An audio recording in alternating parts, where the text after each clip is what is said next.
Hi everyone, welcome to another episode of Ship It and Sip It. Today I'm very glad to have a founder that we've been working with for the last year, Julie Landeroin from Nudge. And she was a founder in our first batch of our accelerator program and has continued to work with us since that program ended last fall. Julie, how are you doing today? Hi, John. I'm doing great. It's great seeing you again. Yes, and it's great to talk with you again. If you guys want to check out our earlier interviews with Jolie, they're on our YouTube account. We talked about the idea for her app, Nudge, and how the progress was made in the Paralect Accelerator last year. Today, we want to sort of revisit some of those topics and also talk about the progress that is made since the accelerator ended. So, what is the latest news on Nudge, Julie? Well, a lot has been happening since last June. So first, I joined a big incubator in Paris, in France. Then I applied for government subsidies, and I also launched Love Money, which together allowed me to raise close to 250,000 US dollars. Um, Yay! And also, Elizabeth joined the team. So she's in charge of marketing and communication, and she's been building all our social media strategy. She's been creating our accounts, posting on them. She also asked me to say that she's the best employee of all time. So I'm not going to say it because obviously headhunters are going to run after her, and we don't want that. But she's quite the asset, to be fair. And then we ran our first pilot with the school. We got great feedback. Users are really loving the design of the app, the user friendliness. And the last thing we're working on is that we are developing new features based on that user feedback to try to bring even more value to our users. Fantastic. And just for those in our audience who haven't watched the previous interviews with you, can you just give us the elevator pitch for Nudge? I'm sure you have some experience pitching by now. So, what is Nudge, and why are you so excited about it? Sure. So Nudge is a networking application for college alumni communities.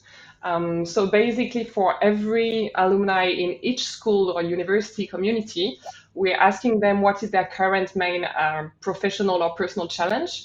And then our app is matching them with the top 10 most qualified people within their community to help them solve their challenge or move on with their projects.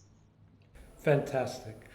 All right, so now that some time has passed, what do you look back and see as the most valuable outcome from participating in the accelerator program with Paralect?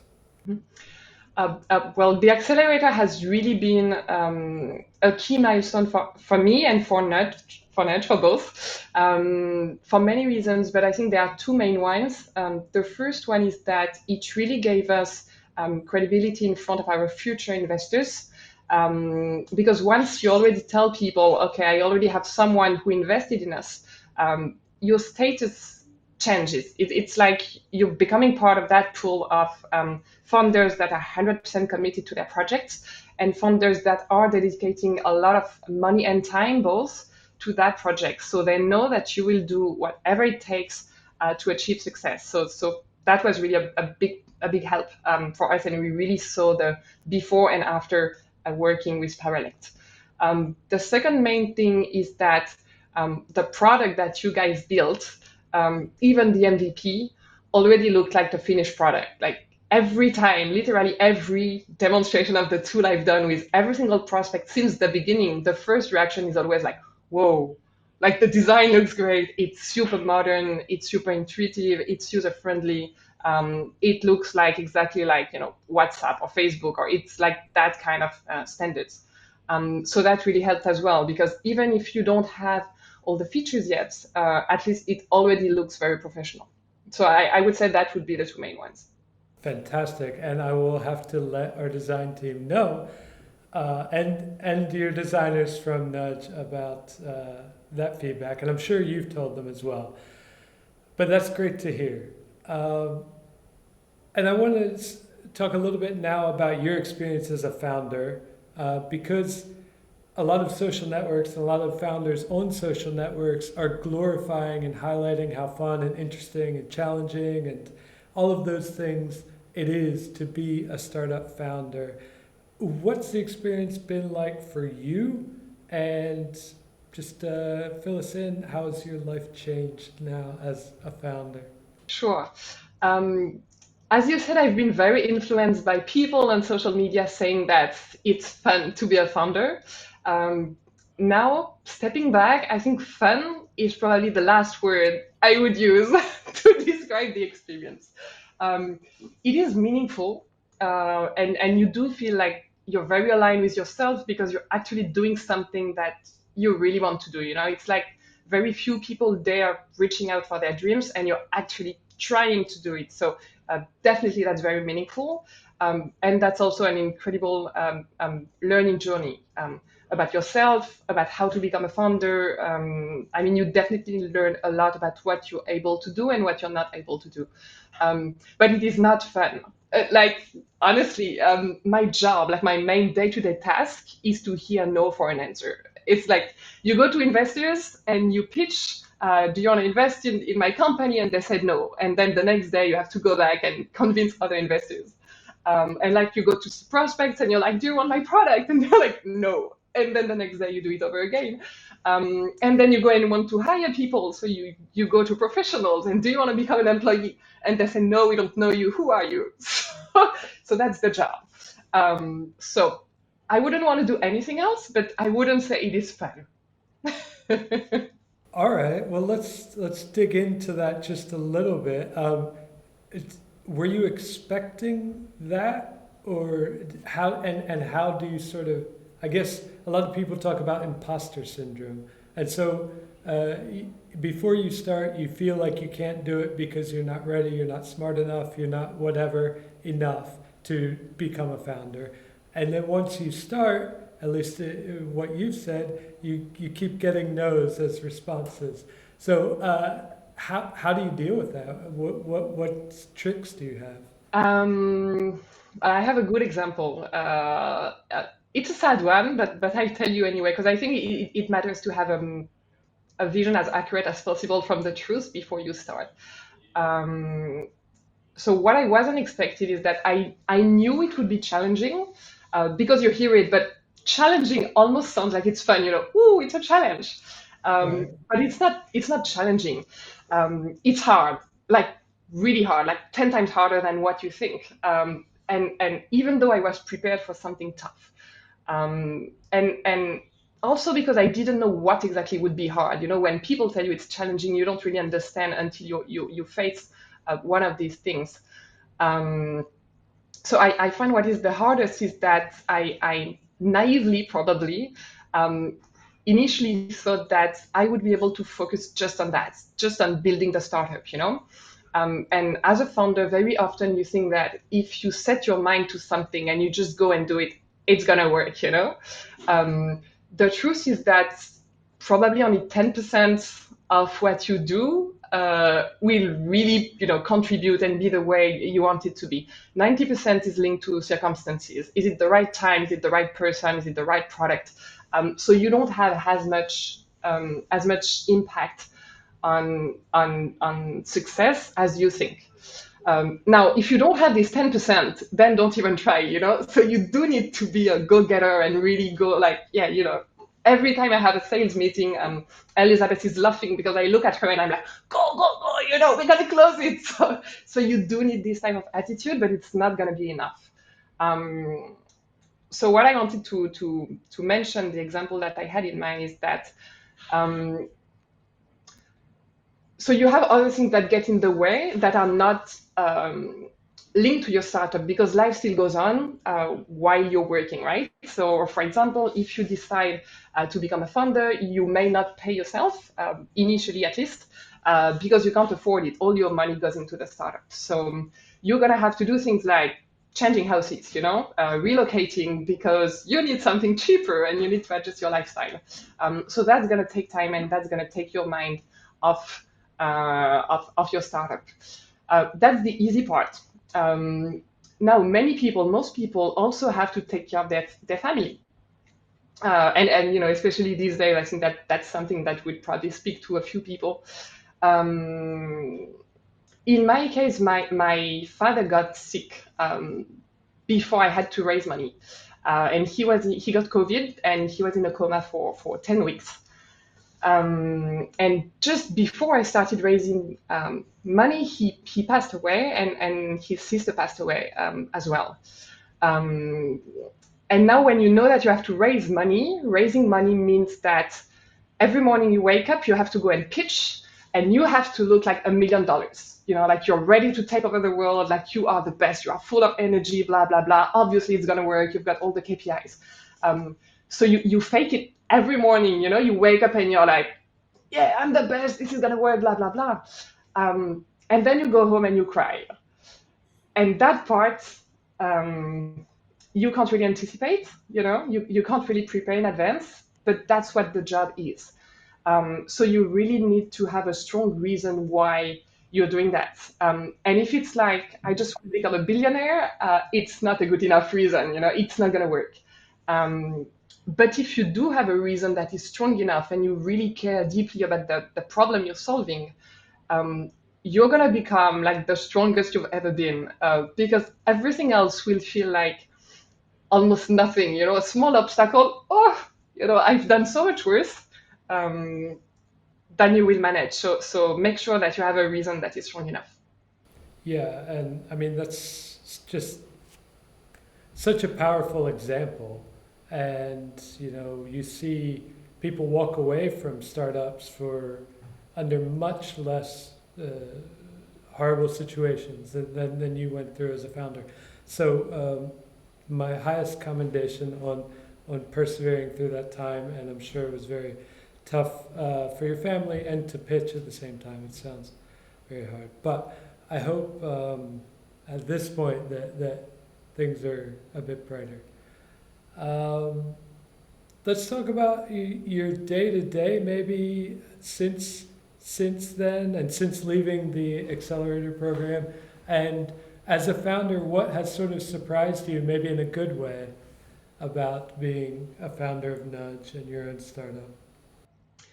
The day to day is very easy to to summarize. I pitch day in, day out.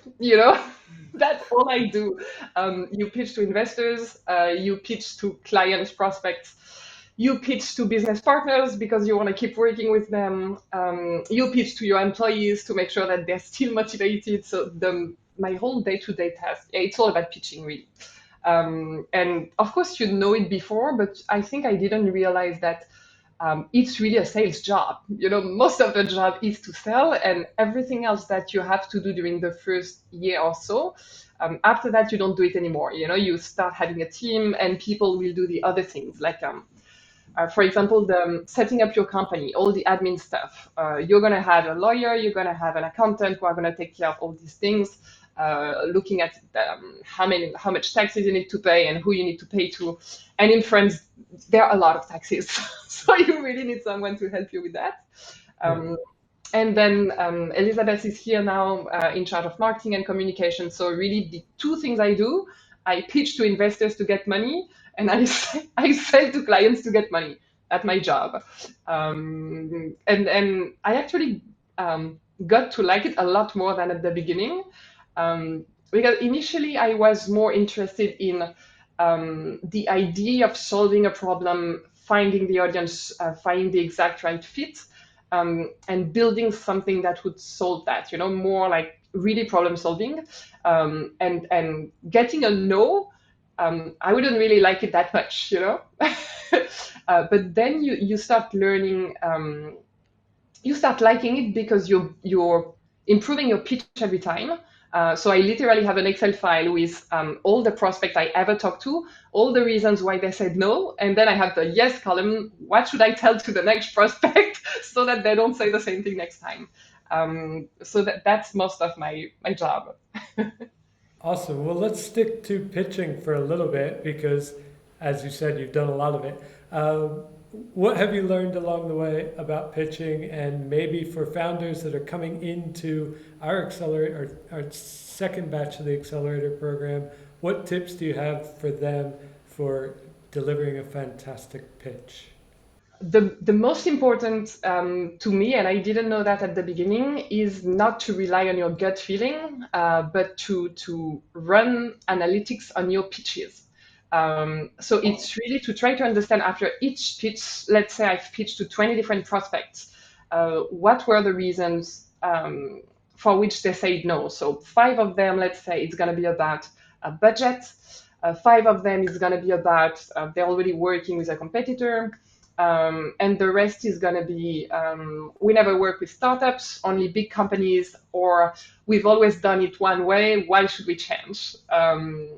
And then second step is you sort out which types of feedback you care about and which ones don't matter. I mean, the last 50% of people who said you're a startup or it's a new way of doing things, don't focus on them at the beginning because they won't be your early adopters. They won't be the first client. So don't waste time on them. But the ones who gave you a real objection, that is valuable and acceptable, then I tried to make buckets of them and try to understand what each of them had in common. So, for example, for the 5 prospects who said it's about budget, is it because I went to pitch to them in January when they decide the budget in December, for example? So, is it this type of wrong timing? For the one who are already working with competitors, are they both working with the same competitor or is it with different competitors? Because if it's the same, then you just need to differentiate your product a bit. If all the people who are working with other competitors prefer them, then you have an issue with your product. So you really need to go back to your market, your audience, and ask them what they need. And most probably it means that you love your product so much that you forgot about the audience. You try to push your product without thinking enough about is your product really helping them solve their issue, or are you just in love with your product and you're pushing it too hard? So I would say it's segregating the no's first, and then based on that, you build your counter arguments.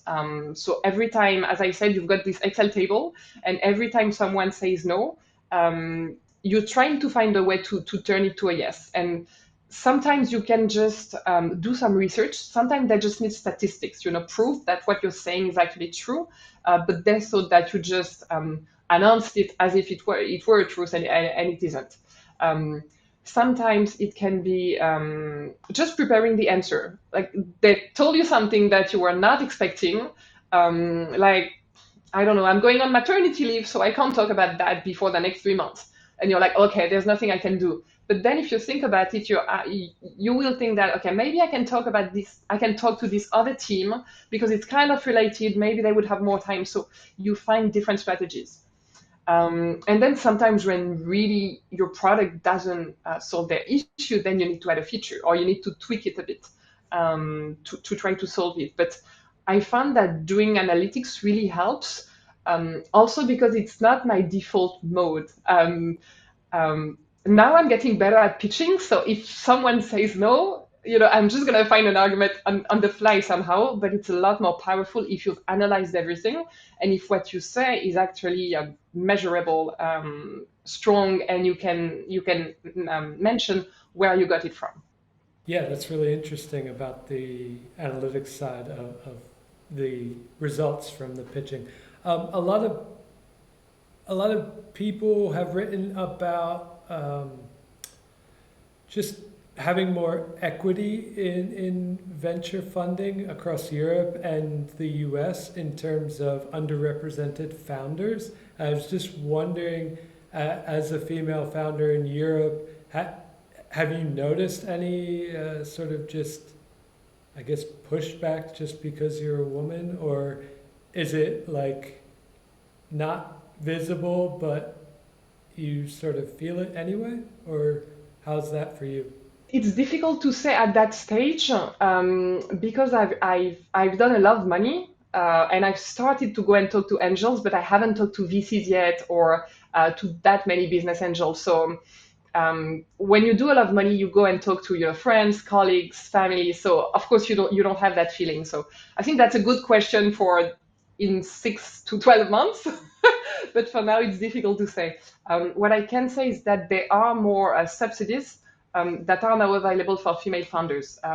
I've been somebody told me about this new incubator in Paris, for example, that is only for female funders, and if you get in, that gives you some you're entitled to some subsidies, to build your startup. So I think there are more and more things being done, but I haven't felt the pain from it yet. All right, well, hopefully the support is there when you need it and you don't have to feel that pain. Uh, this one, next two questions come from one of our new business analysts who, in the last few years, he was working at a VC fund as a startup analyst. So he's coming from that perspective. He was on a global team that was assessing founders like yourself and their ideas for their VC fund. So he wanted to know. Would you have selected Prob- me? Probably 100%, especially if you saw Paralect as the partner. You Obviously. know. So he wanted to know how you discover investors. Are there platforms that you use? I know you said that so far it's been love money, as you call it in France. I love that term, by the way. Um, but how are you discovering angels or other early stage funds that might be a good fit for Nudge? Yep. So as I said, I've done a love money first. So I've got 12 investors. 11 of them are from the love money pool, and one of them is a business angel. So for the first ones, you go to people who um, you've worked with and who have seen you succeed if you can. So of course you go to your family first, and I've got two members of my family who are investors. I've got a couple of friends, but most of them are actually ex-colleagues from the company where I was previously working. And the reason why they invested, it's not really about the project, it's not about the company. It's because they believe in you. One of them actually didn't even read my pitch. She was like, because it's you, I'll give you the money. So it's more about yourself, and it's like you've already proven to them that you can do it and that you will do whatever it takes to make it work. So even if you don't have the right company, the right product yet, they know that you will correct course somehow and adjust until you get there. So that's how I got the first ones. For the last one, the Angel, I applied to a free online competition that was organized by a VC. They are called Creatella Ventures, and they organized a 2 weeks acceleration program. So it's quite quick. It's 2 weeks, and then you have a demo day. Is it 2 weeks? Yeah, I think it's 2 weeks, 2 to 4 weeks. And the goal of these 2 weeks is to put you in touch with mentors who are going to give you advice and help you improve your pitch before the demo day. So the reason why I applied wasn't actually to raise funds, because I thought, I don't have a lot of chances to get funds because I don't even have one customer yet. So, there are no revenues yet. So I went there because I thought the most important thing is to find the product market fit. I mean, that's the long-term strategy. Even if I get money, raising money doesn't mean that you're going to succeed. Finding product market fit means you're going to succeed. You're going to have recurring revenues, you're going to have clients. So I went there.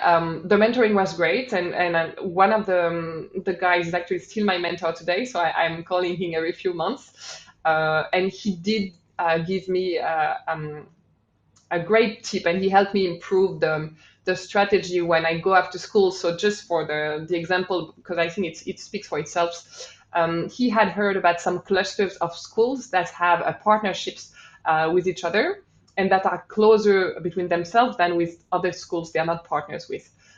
So he said that I should target schools that are in that kind of partnerships first, because if I convince one, they can recommend me to the 30 other schools they're working with.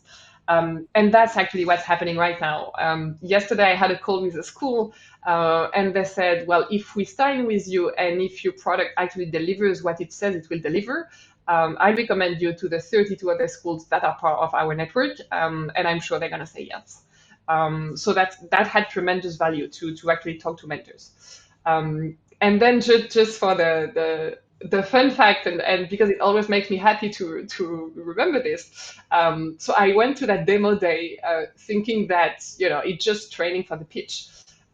So it was, I think, 15 startups, and each of us has 4 minutes to pitch. So it's just the founder, a 4 minute pitch, and that's it. So I did the pitch, um, and 1 minute after I finished the pitch, I received this email from one of the business angels who was attending, and just 7 words. It's like, count me in for 25,000 US dollars. That. And I was like, wow, that's 4 minutes. That's pretty efficient. Yeah. If I can have that, a little bit every day, that's going to be great. Yeah. Well, that's Um, awesome. Yeah. yeah, I mean, yeah, so that's how I got that angel. So the learning for me was that even if it's free, it doesn't matter. That's the first thing. And the second one is don't target the money, but target people who will help you find your product market fit. That was the learning. And then, Super. people just come to you, investors, because if you have the right product market fit, then you're going to have good KPIs, and then that's a no-brainer for them. Yeah, for sure. And I think, a lot of founders like to talk about how much money they've raised or their MRR growing month over month and all this stuff. And it's very money focused. So that last piece of advice will be very useful for anyone to focus more on the opportunities and the mentorship that you can get, especially at the early Cool. stage. All right, Michael's next question is, how did you analyze the market for Nudge before you started and decide that it was big enough for your idea, or your idea was differentiated enough from the rest of the solutions on the market to to launch and get started? Okay. It's a bit long. Sorry. Um, all right. So the main point is I understood there was a problem before I actually thought about building the app. So I wasn't trying to validate the product or the idea. I was trying to see if there was a problem first. And I think that's really key to understand. You don't go out and look for validation for your product before if you already sorry because if you already built it, you're going to want to validate it. We all have our biases, and if you build something great, you're going to find a way to hear that you're actually right and it's true. So you don't start from the product, you start from the problem.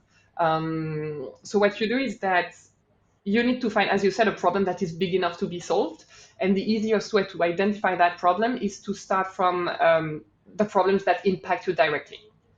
So in my case, and I think we talked about it a bit in the first interview, my first problem was that I was looking for an internship. And I found that the networking experience around, looking for that internship was terrible. I couldn't find people to help me. That's the first one. And this one, I knew it was big enough because I had so many friends and students who were also looking for internships and couldn't find one. The second one is that I found that the engagement within my own business school alumni community was really weak. And that prevented me from, reaching out to them, getting answers, and finding that internship. But for this second problem, I wasn't sure that the market was big enough. So what I did is that I started running interviews with schools and alumni, both actually, because we're serving both with Nudge. Because the alumni are using the apps, but the school is paying to give free access to the app to the alumni, just to frame it a bit. So I went to interview schools and alumni, and I realized that 95% of schools that I talked to said that they had some kind of issue around alumni engagement. So I thought, okay, so there's something to do around that, plus the problem of finding internships when you're a student. And then I thought, okay, what about the remaining 5%? What do they do differently from the 95%? And these elements of success, are they transferable, or is it just due to luck, or circumstances? And once you validate that there are things that are transferable, that they are doing well, then you just pick that up and you try to integrate it in a solution, a product or a service. I didn't know that would be an app at the time, but you try to integrate it in your offer, basically. And then in terms of methodology, I went for qualitative over quantitative interviews first, because you don't know yet which ones are the right questions to ask. So I just picked 3, 4 schools, and ran a 45-minute, long interview with them to try to understand really a bit more closely what is the issue. And then you can send like a broader survey to more schools, and ask more specific questions, because you have a better idea of what you're talking about. And also because it's going to give a better impression of you if you look like you already have an idea of what it's about. Um, and so only after that, you're going to start looking for testers, and build an MVP, and then ask them if it's fine or not, and then iterate, build something better, and then go back to them and ask. But the key point is really to find whether your problem has a solution and not whether your product is the right product. Super. Yeah, and that lines up a lot with Michael's ideas. He's actually written a blog post about this market research step, and we will publish it here soon. I've got my hands on the draft already. So I'm just editing it, and it's very extensive, and it's going to have templates and everything for founders to do this sort of market analysis. All right, so moving on and staying with the theme of analysis, what metrics do you track, and has that changed over time for Nudge? And how do you sort of use that data to inform your decision-making process together with the team? Okay. Well, at the stage we're still focusing on product market fit. So we are basically looking at KPIs that shows that our product, because it's not an MVP anymore, our product answers our prospects' needs. So the key KPIs would be the percentage of positive feedback among our pool of users, the NPS, the Net Promoter Score, which is basically how many people recommend your product in percentage. And then the last thing will be the frequency of interaction per user. So do they come back to the app or not? So these three would tell us, are we solving their problem? Do we have a product that actually solves their problem? And then, as you said, it's going to evolve, because after we reach that product market fit, then it's more about, can we scale that product to solve the problems of more people? So then you have a look at the number of downloads, the volume, the number of conversations per day, these type of things. But then it's not only about the product market fit, it's also about your marketing strategy, your communication strategy, your execution. So as you said, every step the KPIs are going to evolve. All right, well, that's exciting to watch. And yeah. I don't know if you want to talk about it all. We can edit this section out if you like, but I have been following the updates in Slack, and you said there was some interest from the corporate side in working with employees and ex-employees, and using Nudge. Anything you want to say about that, or we can just cut it? No, sure. I can say a few words about it.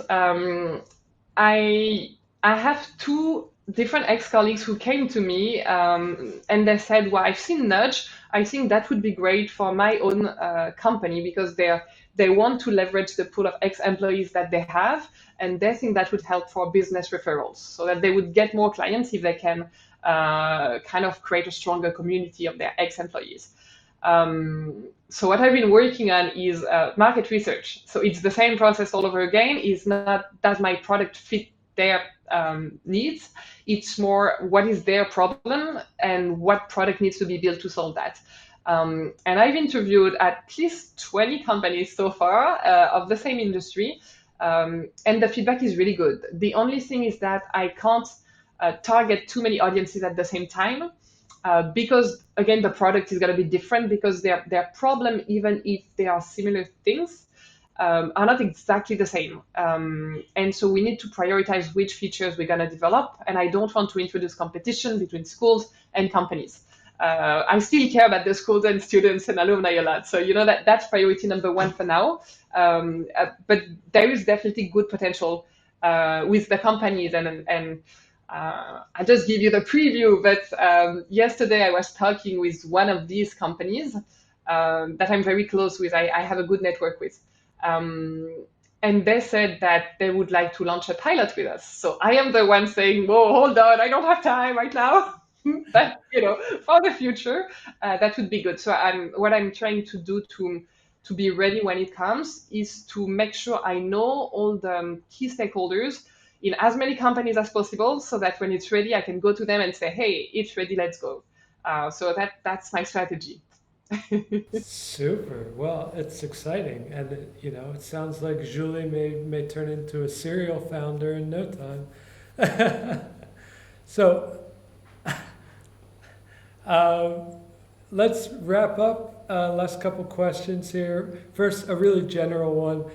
What is your best advice for first-time founders? Okay, I learned so many things, since I started, that it's not an easy question, but I think one thing that is really key is to build an extensive and diverse network. And you need people from different backgrounds and people from different countries. And an example where that was especially useful is that when I was trying to raise money, it's very difficult to raise it in France because French people are more risk averse and they don't invest if you don't already have good KPIs. But how do you get these KPIs if you don't have money to build a product? Nobody knows, right?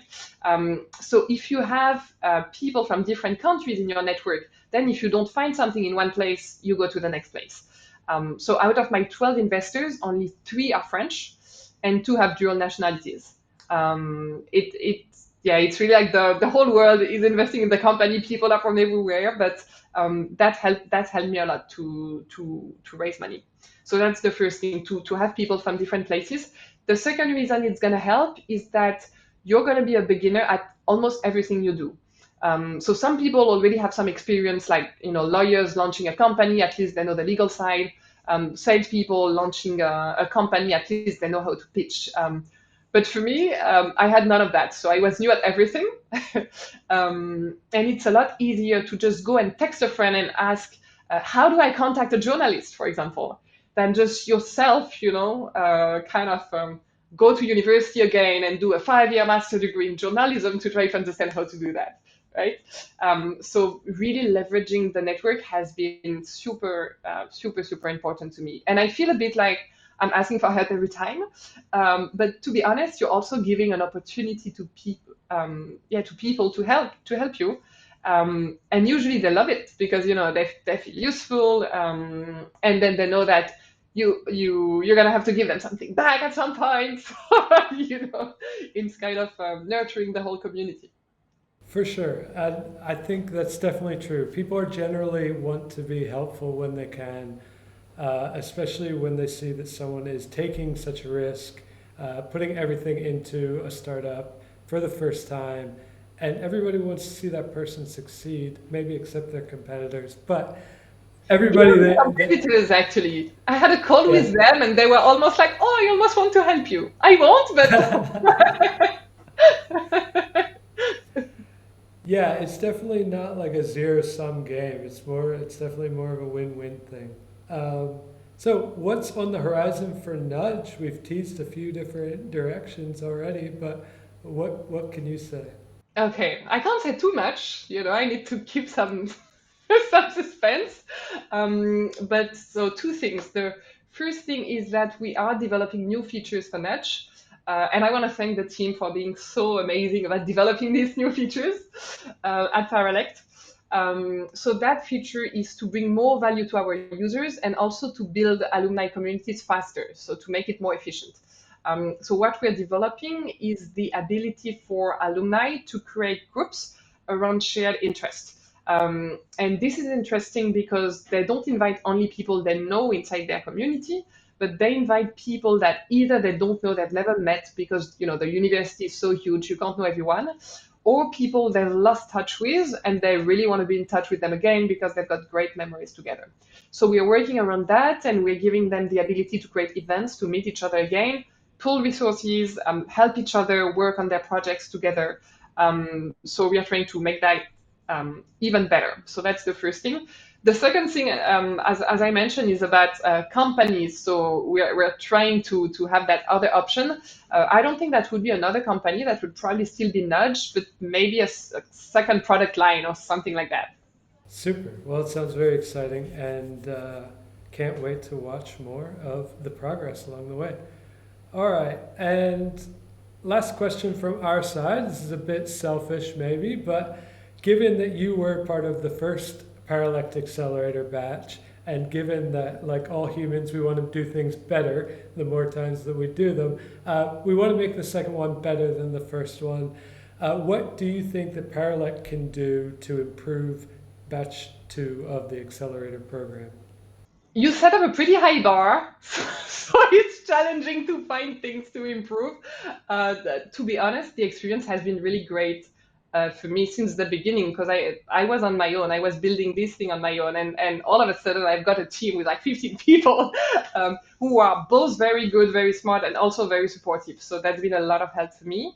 And even Elizabeth, who's just joined the team, really loves you. I mean, every time I talk about you, she's like, "Oh yeah, you're gonna talk to Xenia and Vadim," and she's all excited.